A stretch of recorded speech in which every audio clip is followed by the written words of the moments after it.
Physics માસ્ટરમાં આજે આપણે નીટનો 9મો MCQ જોવાનો છે અને આ એમસીક્યુ ની રકમ તો કે દળ, લંબાઈ, સમય અને પ્રવાહને અનુક્રમે ml, t અને i વડે દર્શાવીએ તો વિદ્યુત પરિપથમાં અવરોધના પરિમાણ ખાલી જગ્યા છે. તો સૌથી પહેલા આપણે અવરોધનું છે એ સૂત્ર મૂકશું. તો અવરોધનું સૂત્ર R બરાબર V/I. સમજાઈ ગયું? હવે V નું એક સૂત્ર છે V બરાબર E ના છેદમાં Q. E એટલે એનર્જી અને Q એટલે ચાર્જ, એટલે કે ઉર્જા અને વિદ્યુત ભાર.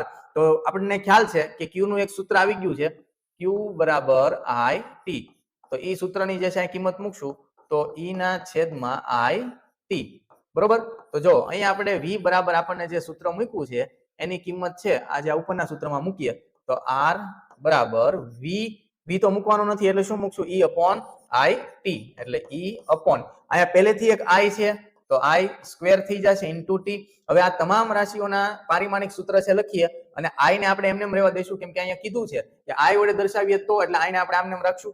એટલે E એટલે ઉર્જાનું પારિમાણિક સૂત્ર છે m1L2T-2 છેદમાં I સ્ક્વેર છે એ તો એમને રહેશે એટલે I સ્ક્વેર અને T નું પારિમાણિક સૂત્ર તો શું થશે તો કે T1. બરોબર? ચલો હવે સાદુરૂપ આપીએ એટલે આ થઈ ગયું m1. હવે આ થઈ ગયું L2. હવે જો T1 છે એ ઉપર જાય એટલે -1 થઈ જશે એટલે -2 -1 શું થઈ ગયું તો કે T-3 અને I2 છે એ છેદમાં છે એટલે એ અંશમાં જશે એટલે શું થશે તો કે I-2. આ પ્રશ્નનો આવી ગયો જવાબ. જો ઓપ્શન આમાંથી કયો સાચો છે તો આમાં આવશે ઓપ્શન C. બરોબર? અહીંયા m ની ઉપર કાંઈ નથી એટલે આપણે 1 તો લખી શકીએ.